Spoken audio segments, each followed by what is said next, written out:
Bueno, vamos a presentar a nuestro próximo speaker nacional. Me refiero a Ignacio Briones, economista, académico y exministro de Hacienda de la República de Chile. Ingeniero comercial, licenciado en Economía por la Universidad Católica de Chile.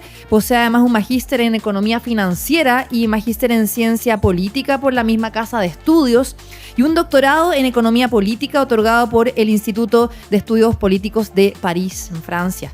Su experiencia pública y privada también lo han convertido en una de las voces más influyentes en el debate económico nacional, impulsando, por supuesto, una visión muy moderna del crecimiento, de la sostenibilidad y la innovación como pilares de desarrollo en nuestro país. Hoy día nos va a estar hablando sobre inteligencia artificial y adopción tecnológica, información para el crecimiento de Chile. Le damos un fuerte aplauso a Ignacio Briones.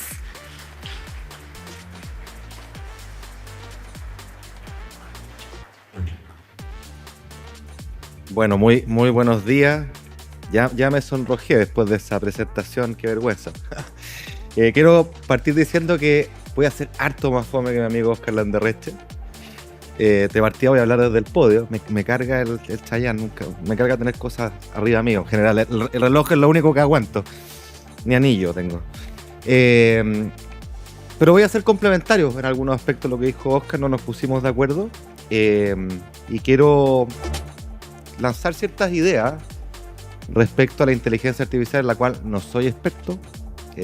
Acá hay muchos más expertos que yo, pero sí una mirada de política pública de futuro respecto a sus implicancias para la empresa y por supuesto lo que nos interesa para el crecimiento de Chile. Y por eso que el título de esta presentación tiene que ver con eso: inteligencia artificial, adopción tecnológica, información para el crecimiento de Chile. Entonces, ¿qué es lo que voy a hacer?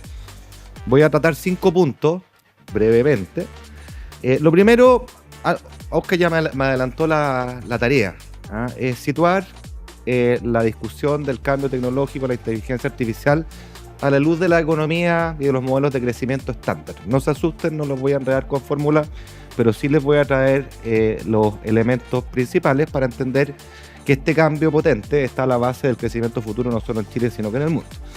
En segundo término, voy a apelar a mi rol de historiador económico y quiero ir, como lo hizo Oscar de alguna manera, a las lecciones de la historia, en revoluciones, en estos ciclos largos que nos mostraba Oscar, qué lecciones sacamos del pasado y cuáles son las implicancias para Chile y para la empresa. Quiero, en tercer lugar, hablarles de las oportunidades y también de los desafíos que esta revolución tiene y que son muy atingentes a Chile. Situar en cuarto lugar dónde está Chile en materia de adopción de tecnología, dónde estamos parados, ¿no? ¿Estamos bien? ¿Estamos mal? ¿Qué nos falta? ¿Cómo vamos? Y por último, concluir, a la luz de los 4 puntos anteriores, respecto a la mirada de futuro, que lo llamo tecnología y datos para nuestros recursos naturales. Aquí quizá puede tener una opinión un poquito discrepante la de Oscar. Yo voy a plantearles que en base a recursos naturales en que somos ricos, que tiene una renovada oportunidad, uno dice, bueno, pero ¿y qué tiene que ver eso con la inteligencia artificial y la tecnología? Yo diría, mi respuesta es todo. Van a entender ustedes por qué. Vamos. Entonces, vamos al primer punto. Economía.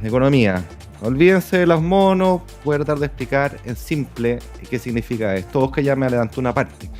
El crecimiento económico tiene que ver esencialmente con 2 factores: capital humano, trabajadores, ¿no es cierto?, y acumulación de capital físico, inversión. Y esa inversión, como bien ha explicado Oscar, tiene rendimientos decrecientes.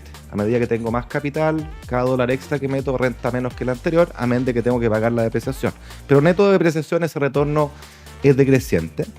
Y hay un modelo famoso, el más famoso de todo de crecimiento, el modelo de Solow, que muestra aquello, pero además nos da una conclusión muy desesperanzadora.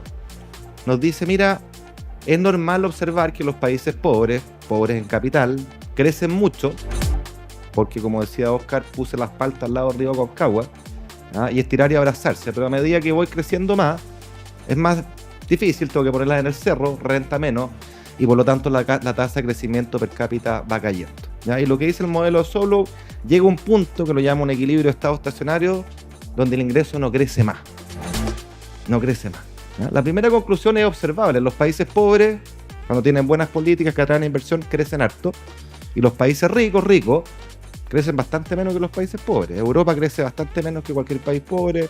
Estados Unidos es una rareza porque no va mucho, y voy a eso. Pero en general esa es la tendencia. Pero la conclusión fatal es no crecemos más. A menos que haya ganancias de productividad. Y esas ganancias de productividad pueden venir por el lado de la innovación tecnológica, pero en realidad pueden venir de cualquier cosa que aumente la productividad total de los factores, es decir, la capacidad de producir más con lo mismo o lo mismo con menos. Eso es productividad. ¿Me entiendes? Entonces la tecnología, en un sentido amplio, es la inteligencia artificial, es la información, son las instituciones, son las reglas del juego. Cualquiera que le guste cocinar acá sabe que con los mismos ingredientes yo puedo hacer un plato muy bueno o un plato muy malo, dependiendo de la receta. El plato muy malo vale menos que el plato muy bueno. Las recetas son las instituciones, son reglas que me hacen cocinar mejor. En economía es lo mismo. Entonces, el punto que quiero centrar, la tecnología, el cambio, la tecnología en un sentido amplio, las ganancias de productividad son la clave, la llave del crecimiento de largo plazo. Y lo que nos dice la evidencia especulativa que tenemos hasta ahora, porque este fenómeno ha sido súper rápido, es relativamente reciente respecto a la inteligencia artificial, lo que nos dice la OCDE, lo que nos dice McKinsey es que en los próximos 10 a 15 años la inteligencia artificial podría agregarle entre 0,3 y 0,6 puntos de crecimiento a la economía mundial. Es especulativo, pero el orden de magnitud es importante. Si ustedes consideran que la economía mundial crece en torno a 3, estamos hablando de entre un 10 y un 20% de incremento. O sea, es material, es importante, ¿ya? Hay algunos que dicen que va a ser mucho más. Estaba leyendo hoy día un artículo de la revista Fortune que dice que Estados Unidos, que el primer semestre creció 1,6%, habría crecido solamente 0,1% de no mediar las mega inversiones que se están haciendo en data centers, ¿ya? Que está estrictamente asociado con esto, data centers para entrenar inteligencia artificial. También voy a apelar a los autores. Oscar nos mostraba a Joseph Schumpeter, y lo que quiero ilustrar más allá del detalle de cada uno es que si ustedes piensan en sus empresas, la pregunta esencial que tiene que hacerse una empresa dinámica, que varía en el tiempo, en tamaño, en sectores, en lugares, las demandas de los clientes, son básicamente las preguntas clásicas de la economía. ¿Qué voy a producir? ¿Para quién? ¿Cómo y a qué costo y cuánto? ¿Ya? Y el mercado, diría Hayek, ¿cierto?, a través de los precios nos va respondiendo a estas preguntas de forma dinámica, pero lo hace porque detrás hay elementos micro, las empresas pequeñas, grandes, ¿no es cierto?, que están iterando todo el rato la respuesta a estas preguntas, y aquellas que son exitosas prevalecen y aquellas que no son exitosas o fracasan desaparecen. Ahí está nuevamente la competencia y Schumpeter. Pero esas son las preguntas fundamentales a resolver siempre en cualquier producto. Y el punto que quiero plantear, ¿cierto?, es que al final todo esto se remite a un problema de información, ¿ya? Y las tecnologías de la información bajan los costos de esa información de forma exponencial, y ni hablar la inteligencia artificial. Entonces, la inteligencia artificial hay que verla como un paradigma de avance tecnológico que facilita la respuesta a estas preguntas clásicas, ¿ya? Y todas ellas tienen que ver con información y costo de transacción. Me salto los actores, pero va desde Ronald Coase, premio Nobel de Economía, con su teoría de la firma, Hayek, al cual ya me referí, con los precios que transmiten información sobre la escasez o abundancia relativa y nos llevan a tomar decisiones, Schumpeter y la destrucción creativa que nos hablaba Oscar, el propio Douglas North, otro premio de Economía, y su teoría de los costos de transacción, de las reglas que bajan los costos de transacción, o Harari, bestseller, ¿no es cierto?, con el procesamiento masivo de datos. Entonces, el punto central que quiero transmitirle, el problema es el mismo de siempre, ¿ya? Es de información. ¿Cómo soy eficiente en procesar información? ¿De qué producir? ¿Cuánto? ¿Cómo? ¿Para quién? ¿Cuál es la mejor tecnología? ¿Qué costo? Ese es el problema esencial de cualquier firma. Y hoy día el cambio tecnológico nos permite resolver eso de manera distinta y más barata. Y por supuesto, la eficiencia con la que yo responda a estas preguntas es lo que me va a permitir a mí permanecer en el mercado o tener que desaparecer. La competencia en esto es feroz, porque además las tecnologías de información están disponibles para todas las empresas. Es decir, si yo no la tomo y mi competencia la toma, va a responder mejor a estas preguntas y yo arriesgo desaparecer. ¿Ya? Entonces, línea para la suma, esto es un dato. Lo decían en las palabras iniciales, esto no es como ciencia ficción, no es una opción, es un dato. Es como lo fue la internet en su minuto. ¿Qué empresa no podría tener internet hoy día? ¿Ya? Es un dato el avance de la inteligencia artificial. Bien. Déjeme volver un punto atrás. Esta disminución de los costos de transacción y estas preguntas, ¿no es cierto?, tiene que ver con cuestiones súper del día a día. Uno ve empresas de sectores súper del sector real, súper tradicionales, que cuando usan intensivamente los datos y la inteligencia artificial, tienen información en tiempo real de sus clientes. Por Dios que eso es una ventaja. Me tocó conocer una empresa la otra vez que vendía fertilizante en el campo chileno. ¿Cachan? Lo tradicional de las actividades, el campo, la agricultura y fertilizante. Su gracia es que tenía información en tiempo real y podía hacer descuento en tiempo real ahí, en la cosecha. Gran ventaja, y nos mostraba cómo esa ventaja se traducía en la última línea, ni hablar de los métodos productivos, la distribución, la logística, todo eso tiene que ver con lo que estamos hablando. Entonces es un desde. Punto importante que me permite introducir lo que quiero hacer en la última parte. Solemos pensar que la tecnología súper sofisticada y la inteligencia artificial va de la mano del desarrollo de sectores súper sofisticados a la vez. Ese es un error tradicional. Esta idea de que para ser desarrollado uno tiene que producir autos voladores, super smartphones y mega superconductores. No es así. Lo que yo he tratado de plantear es que esta tecnología es un insumo que facilita y eficientiza la toma de decisiones en las preguntas que le mostré en cualquier ámbito, en cualquier empresa. ¿Ya? Y entonces, si usted tiene ventaja comparativa en una cierta área, bueno, dedíquense a esa área, pero utilice esto como insumo para resolver mejor las preguntas fundamentales. Lo ilustro, por ejemplo, con la minería. La gran minería en Chile es mega tecnificada, pocos lo saben. De partida está todo sensorizado, todo. Otra cosa es que ocupemos poco de esos datos. Se ocupa poco.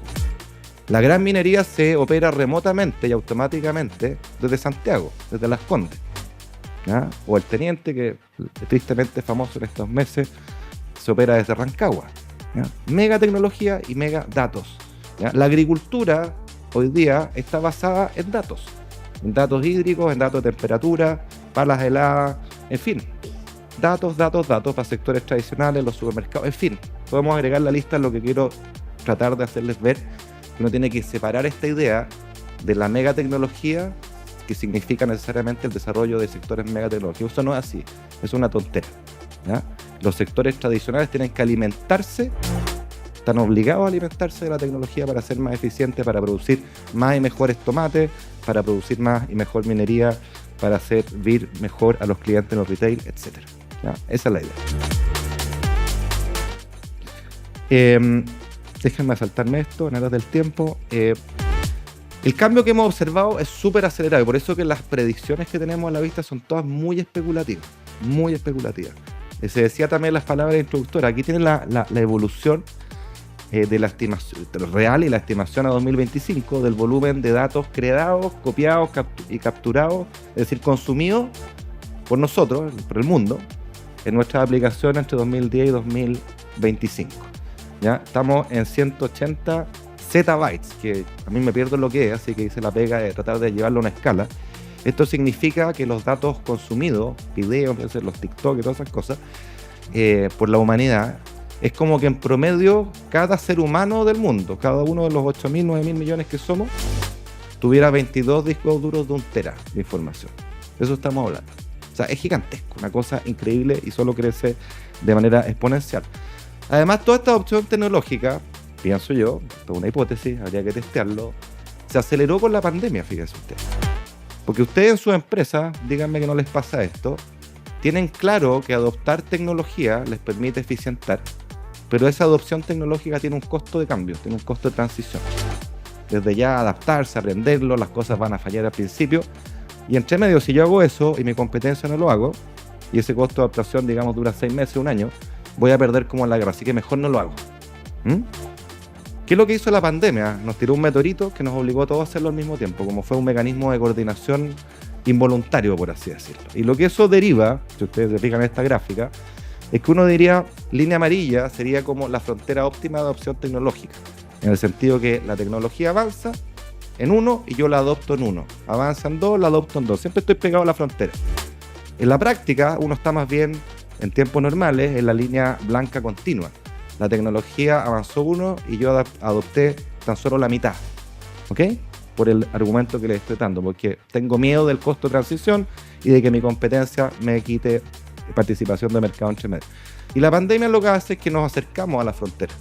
porque nos coordinó espontáneamente, estuvimos todos obligados a hacerlo, y ese cambio llegó para quedarse. Uno conoce tantas empresas que se vieron obligadas a acelerar su cambio tecnológico para no morir, y que hoy día, ¿no es cierto?, tienen un upskilling importante. Las ventas globales de cloud, ni hablar, ustedes saben los datos, todo para arriba, la operación con robot para arriba, o sea, esto es un dato. Podemos discutir la velocidad de los impactos, pero está claro que está con mucha fuerza y solo va a aumentar. Entonces, a la luz de esta primera parte, ¿qué lecciones de la historia? Y muy rápidamente, ¿ya? Si ustedes piensan en el gran salto económico de la humanidad, ¿cuál fue? Fue la revolución industrial. Antes de la revolución industrial no había crecimiento económico. El crecimiento económico es un fenómeno moderno, ¿ya? Y la revolución industrial resolvió esencialmente la misma pregunta que yo les hice respecto a la inteligencia artificial, ¿ya?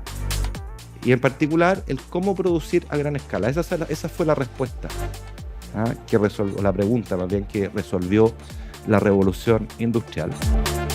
Y como muestra este gráfico, la revolución industrial hizo algo histórico en nuestra existencia, que por primera vez la producción, que es la línea roja, empezó a crecer más rápido que la población. Antes crecían a la par, ¿ya? Si crecían a la par, el ingreso per cápita no aumentaba, ¿ya? Si yo tengo un cumpleaños con 10 amigos y tengo una torta de tamaño 10, nos toca todo un pedazo de uno. Si el año siguiente hago crecer la torta a 20, pero invito a 20 amigos, nos sigue tocando el mismo pedazo uno. Eso es lo que pasaba en la historia de la humanidad antes de la revolución industrial. Por vez primera, la población crece menos que lo que crece la producción, ergo se aumenta el ingreso per cápita. Pero, primera gran lección, también por primera vez en la historia de la humanidad generó una gran divergencia entre regiones. Antes el mundo era plano, no crecía, estábamos todos en el nivel de subsistencia. Pobres y sin diferencias entre los continentes. La revolución industrial hizo que los primeros en subirse a ese carro sacaran gran ventaja al resto, no sin sorpresa. No es sorpresivo que los países ricos hoy día fueron los primeros que saltaron la revolución industrial, los países anglosajones, luego Europa, Latinoamérica entre medio, bastante más rezagado, África todavía no despega, ¿ya? Entonces, esa oportunidad, ese cambio tecnológico, tuvo ganadores relativos y perdedores relativos. Los que ganaron fueron los que se subieron primero. Entonces, si uno hace la analogía con lo que está sucediendo en este mega cambio, y esa es la hipótesis de la inteligencia artificial, la elección para Chile debería ser: no nos podemos quedar al final de este carro, hay que subirse lo antes posible. O sea, como país es una enseñanza histórica que deberíamos tener muy a la vista. Las implicancias para las empresas, todo esto, bueno, ya lo dije, lo que es válido para el país es válido para cada una de las empresas que están acá presentes. Esto es una necesidad, no un lujo, no una choreza, no, es la forma de resolver las preguntas fundamentales que ustedes tienen que responder en el día a día. Esto es mejor información si es bien usado, es mayor productividad si es bien usado, ergo es la probabilidad de subsistir, de aumentar su cuota de mercado o, en caso contrario, de desaparecer. De eso se trata, ¿eh? Déjenme rápidamente plantearles algunos desafíos y oportunidades asociados a la transformación tecnológica. Ya lo decía usted en la introducción, este cambio acelerado nos deja placer en muchos aspectos y nos deja placer desde ya en términos regulatorios. O sea, cómo adaptamos la regulación para permitir el desarrollo de aquello, pero evitando también los riesgos que conlleva. Y esto ha llevado a la mayoría de los países, incluyendo a Chile, a tener una estrategia nacional de inteligencia artificial, pero que es todavía incipiente, ¿no? Pero esto debería estar en el centro de la política pública, porque si uno especula que esto llegó para quedarse y que va a cambiar, como ya lo está haciendo, fundamentalmente la forma como trabajamos, la forma como producimos, la forma como consumimos, bueno, es un ecosistema que requiere una regulación para desarrollarse virtuosamente, aprovechar toda su potencialidad, pero también limitando los riesgos que ellos suponen, ¿ya? Hay un desafío, algo esbozado Oscar, en la transición, ¿no? O sea, él decía que estos ciclos hoy día son más cortos, entonces traspasan, antes duraban una generación, ahora traspasan una generación, ¿no? Y esto genera un desafío bien fundamental, que lo estamos viendo, respecto a los trabajadores. O sea, los trabajadores que son reemplazados por inteligencia artificial, uno diría, bueno, tengo dos opciones: los dejo botados o hago algo, porque en realidad ellos no son culpables de lo que les pasó. Ellos se entrenaron en un cierto paradigma, cambió la tecnología y me fui a cero. ¿Cuál es la opción de política de los países? Por supuesto que debería ser la segunda, ¿no? De manera inteligente, no es asistencialismo, pero es reconversión, es aumento de capacidades, capacitación. Hay algunos que hablan, y me parece interesante la idea, de un ingreso vital, ¿cierto? Como un piso básico, dado que las máquinas van a trabajar por nosotros, quizás el día de mañana que todos tengamos unas acciones de esas empresas, por así decirlo, hay una renta. Qué bueno sería no trabajar y que otros trabajen por mí en la medida que tengo una renta. Mike Spence es uno de ellos. Y existe este miedo bien fundado, en algunos casos, de pérdida de empleo asociada a este cambio tan rápido. En la transición se producen costos sociales que pueden ser bien importantes, que la política pública tiene que advertir, porque si no nos explotan la cara y matamos a la gallina de los huevos de oro. Ese es todo el punto que quiero plantearle. Exige incluso para los profesionales una capacitación y reconversión continua. O sea, antes uno se entrenaba en una función específica que estaba llamada a durar toda nuestra vida laboral. Entonces medíamos las diferencias entre universidades, entre profesionales, que quién sabía más de esta cuestión específica. Eso ya no va, porque los ciclos son más cortos, ¿ya? Las profesiones y las empresas, como decía Oscar, que la van a llevar mañana están por descubrirse, las capacidades que demandan también, y en consecuencia el valor más importante de un profesional, parte de una buena formación, y por lo mismo, es su capacidad de adaptarse continuamente. El paradigma del conocimiento único con el que fui formado, por muy de excelencia que sea, ya no basta. No basta para asegurar la pega ni para destacar. Hay que adaptarse. En este survey o reporte que hace la Universidad de Stanford, que es muy completo, muy bueno, sin sorpresa, cuando se le pregunta a las personas, a los profesionales, si creen que la inteligencia artificial va a cambiar significativamente su trabajo en los próximos 5 años, esto fue hecho en 2023, el 60% dice que sí, o sea, ya la ven, ¿ya? Y el 40% piensa que va a reemplazar su trabajo. O sea, ese temor, esa expectativa existe y hay que hacerse cargo. Me salto esto en aras del tiempo. Interesantemente, el temor tiene, por supuesto, una contraparte positiva, ¿ya? El temor se debe al miedo a la sustitución de mi pega por una máquina, ¿sí? Pero las máquinas también generan complementariedades, ¿bien? Y cuando hay complementariedades, eso potencia mi trabajo, ¿ya? Entonces, hoy día la literatura, y esto es del Fondo Monetario, trata de medir, qué profesiones y qué porcentaje de la mano de obra en las distintas zonas está altamente expuesta a la inteligencia artificial, pero también tiene complementariedades con la inteligencia artificial y por ende gana. Que otras, en cambio, están altamente expuestas pero no tienen complementariedad, o sea, es pura sustitución. Ahí es de la parte que nos preocupa, y hay otras que no están expuestas. No tengo tiempo para entrar en el detalle, pero solo vean en el panel de la izquierda, la primera barrita, que es el promedio para el mundo. Más o menos el tamaño del cuadrado rojo, que son los con alta exposición pero con alta complementariedad, es aproximadamente similar, en realidad un poquito menor, que aquellos con alta exposición pero baja complementariedad. O sea, eso sugiere que la destrucción de empleos puede ser compensada de manera significativa por la creación de empleos, ¿cierto? O mejora de empleos que tienen complementariedad, y por supuesto hay una parte que todavía no se ve desafiada. Sabemos exactamente bien que las profesiones que son más desafiadas son las de menos valor agregado, las de menos competencia. Basta ir a un supermercado, a una bomba de benzina para observarlo, ya no están las personas. Ahí cada vez van a desaparecer más. Lo mismo pasa en servicios, lo mismo nos pasa a los economistas. Los economistas, según el FMI, estamos fuertemente desafiados porque somos altamente expuestos a la inteligencia artificial y tenemos rebaja complementaria, tenemos complementariedad negativa. O sea, las predicciones nuestras, que son siempre malas, las va a reemplazar muy bien un robot utilizando megadatos, ¿no es cierto? Y haciendo predicciones en tiempo real mucho más acertadas que las nuestras. Y esto nos lleva al desafío de las habilidades, ¿no? O sea, en habilidades, si no nos ponemos al día, como sociedad tenemos un problema serio. Y la evidencia, de nuevo por la idea de los ciclos, las habilidades digitales no eran necesarias en el ciclo anterior. Hoy día son indispensables, pero como no las formamos entre medio porque no las necesitamos, estamos placé. Y esto es así incluso en los países ricos. Los países de la OCDE, el 43% de los trabajadores están por debajo de las competencias básicas a nivel tecnológico. Apenas 29% de los trabajadores están en los niveles superiores. Y en el caso de Chile, naturalmente, estamos a mitad de camino en la OCDE en esta materia. O sea, muy rezagados en las habilidades digitales, que son como el desde, para poder subirse a este salto, para que el tren no se nos pase como les mostré delante. ¿Qué hacer para esto? ¿No? Siempre hablamos de I+D, de innovación, y hay que hacerlo sí o sí, pero se nos olvida una cuestión fundamental. Si el primer piso del edificio está frágil, no hay cómo arreglar el segundo y el tercero, ¿no? Creo que en este paradigma la educación escolar toma un rol fundamental que los países tienen que hacerse cargo, porque si esa base está débil, no hay cómo hacer el upskilling después, no tienen las competencias, las habilidades fundamentales, y eso que es cierto siempre es más cierto hoy día. En segundo término, el avance de la inteligencia artificial genera una gran paradoja, fíjese usted, la que yo creo firmemente. Al mismo tiempo que la inteligencia artificial desafía las habilidades humanas, se hacen más necesarias que antes ciertas otras habilidades humanas. ¿Cuál es la otra habilidad humana fundamental? La capacidad de pensar críticamente, ¿no? De tener pensamiento propio, que es la única manera de pensar. O sea, de poder leer escenarios, adaptarse y ocupar la tecnología para que me ayude. Pero yo los leo.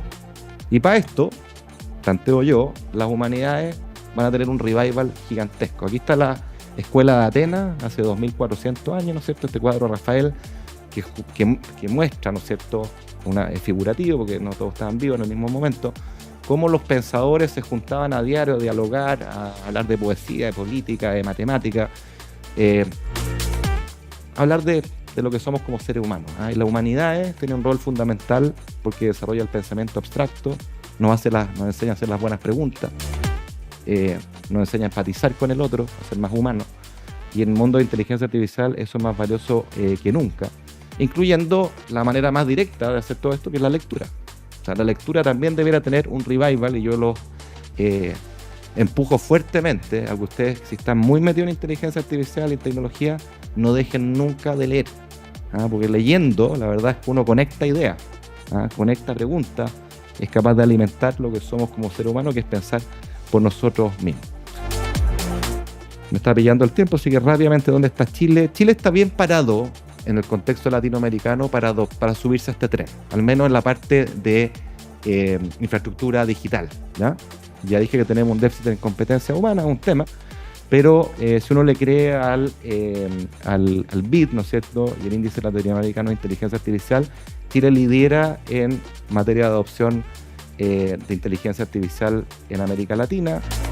Tenemos buena infraestructura. Fíjense ustedes que en materia de conectividad de internet, si uno ajusta por nivel de ingreso, Chile, que está allá arriba, tiene estándar de conectividad de país desarrollado, de país de ingreso mucho más alto, ¿ya? Tenemos la base para poder desarrollarnos bien. La adopción tecnológica en las empresas es moderada comparada con el mundo desarrollado, pero buena respecto a los países de la región. Es baja, fíjense ustedes, en robot e inteligencia artificial, los dos primeros cuadrantes, datos de 2023, apenas un 20%, ¿ya? Pero creciendo, algo parecido me muestra la Corfo con la Bolsa de Comercio de Santiago, pero quiero saltarme y tomar los últimos datos, que es un estudio que salió la semana pasada de Amazon Web Services, que nos da vistas interesantes. Fíjense, a nivel de las empresas como un todo, 7 de cada 10 cree que la inteligencia artificial va a transformar su empresa, su negocio. Lo cree, o sea, de nuevo, dato. Pero solo 6 de cada 10 ha introducido la inteligencia artificial a través de usos básicos, probablemente ChatGPT, no mucho más, ¿ya? 2 de cada 10 han avanzado a la etapa intermedia y solo 13% tiene un uso realmente más avanzado. O sea, adopción, o sea, condiciones basales en Chile, sí. Adopción creciente también, pero todavía nos queda requete harto. Y recuerden siempre lo que les dicen en el primer punto. Si se quedan abajo del tren, van a perder, otro lo va a hacer antes que ustedes. De hecho, es bien interesante que en las empresas nuevas, las startups más jóvenes, más dinámicas, esta película es mucho más favorable. Obviamente, al igual que en el caso anterior, 8 de cada 10 piensan que esto va a modificar por completo su negocio, pero 26%, 3 de cada 10 ocupa un lugar central en su empresa, y 42% tiene usos avanzados, ¿ya? Y de hecho, 35% de estas empresas startup ocupa esto para generar de frente a nuevos negocios, ¿ya? Entonces eso también da una proxy de las empresas nuevas, no tradicionales, para dónde van con todo en este segmento. Al mismo tiempo, y ligándolo con las competencias o recursos humanos, la mitad de las empresas piensa que faltan capacidades humanas, de skills, de habilidades para poder adoptar más fuertemente la inteligencia artificial. Entonces el desafío de formación, les decía, es fundamental. y apenas 2 de cada 10 declara tener las competencias o sentirse preparado para adoptar la inteligencia artificial de manera más amplia con sus competencias actuales. O sea, el desafío de formación de capital humano acá es medular. Ya, termino a modo de conclusión con lo que les planteé al principio y que es lo que ha atravesado toda esta presentación. La inteligencia artificial es un dato, es una necesidad, es la forma de responder mejor, de manera más eficiente, las preguntas tradicionales que hacen ustedes en sus sectores, en sectores tecnológicos, en sectores tradicionales, en la agricultura, la construcción o en el retail o servicios. Para todo ello, esto es un desde, es una condición basal. Entonces pensemos un poquito en Chile. En Chile, ¿dónde están sus ventajas? A lo mejor Oscar va a discrepar conmigo, pero tenemos riqueza en recursos naturales que tienen una renovadísima oportunidad hoy día, porque el mundo está demandando de manera estructural nuestro cobre, se acerca a $5 la libra. Yo quisiera recordar que a principios de los 2000 era $1 la libra, ¿ya? Y ese precio alto está para quedarse. ¿Por qué? Porque el cobre es demandado para todos los usos que este cambio supone, fibras, o sea, cables de cobre por doquier, autos eléctricos, etcétera, hasta el litio, están nuestras energías renovables, somos riquísimos en energía renovable, riquísimos. Nuestro potencial de energía renovable, para tener una idea, si lo desarrolláramos todo, es 2 años del consumo entero de Estados Unidos. O sea, es como la mitad del consumo de energía del mundo, básicamente, ¿ya? Es gigante. Tenemos turismo, tenemos salmones, en fin, ¿ya? Tenemos bosques. Ahí no digo que no vayan a surgir otros sectores, pero ahí hay una riqueza grande y uno dice, bueno, ¿y qué tiene que ver la inteligencia artificial con estos sectores? Y la verdad es que todo es la forma de generar ganancias de productividad total de factores, como les mostré en la primera lámina, de generar crecimiento, de responder mejor y más eficiente a las preguntas tradicionales que les hice, utilizando la inteligencia artificial y la tecnología. Ya ocurre en la minería, debiera ocurrir mucho más. Ahí tiene un sector de crecimiento gigante, porque como les dije, y algo conozco de la minería, también fui director de Codelco, está todo sensorizado, pero se estima el 2% de los datos. Hay ganancias de productividad gigantes si uno ocupa masivamente esos datos. Ocurre en lo forestal, centros de monitoreo remoto, súper sofisticados, súper tecnológicos. La industria del salmón está ocurriendo y va a ocurrir cada vez más. Incluso en la energía renovable va a ocurrir con fuerza. Entonces, nuestros sectores con ventajas comparativas tienen que nutrirse de este mismo cambio tecnológico. Es lo que eficientiza la producción en esos sectores. No es cambiar esos sectores, es hacerlos mucho más eficientes y más productivos, y esto es indispensable. Termino con una distopia nomás, con esto acabo, ahora sí que sí. Y les dije que Chile, su capacidad de energía renovable es como 80 veces la capacidad que tiene instalada hoy día. Si la desarrolláramos completa, es la mitad del consumo energético eléctrico del mundo. ¿Bien? Obviamente nosotros no tenemos, ni aunque tuviéramos toda la línea de transmisión, la capacidad para consumir esa energía.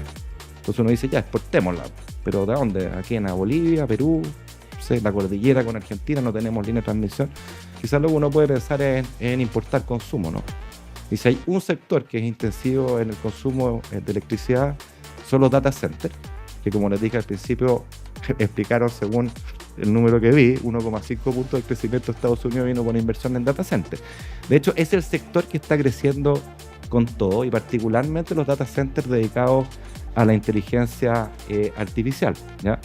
El gráfico a la izquierda es la estimación en gigawatts, ¿no es cierto?, a nivel global de la capacidad de los data centers con un crecimiento importante. Y si se fijan ustedes, el área azul clarita muestra que ese crecimiento se debe esencialmente a lo que tiene que ver con inteligencia artificial.